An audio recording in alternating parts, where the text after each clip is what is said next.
नदी 24 घंटा फोने में घुसा रहा कर, ओकरे अलावा तुम्हें कुछ ना देखाता।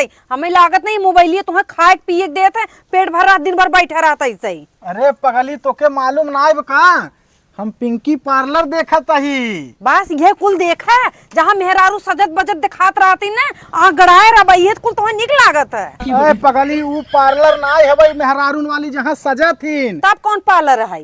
अरे पगली धीरज मिश्रा प्रतापपुर वाले डायरेक्टर भैया, उनकर लिखा पिंकी पार्लर हवै, वही स्टेज ऐप पर आई रहा, वही देखत रहे पगली। अच्छा शो है? हाँ ड्रामा शो है। ऐसे दिखावा हो ले देख।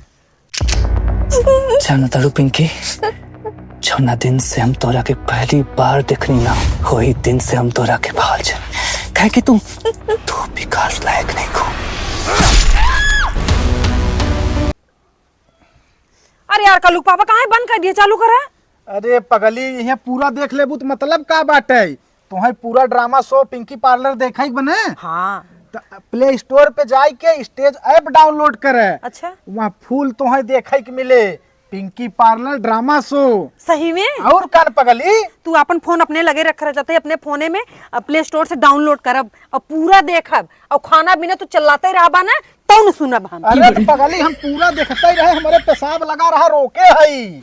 जा सही हम खुद देखब। हाँ जा देख जा देख।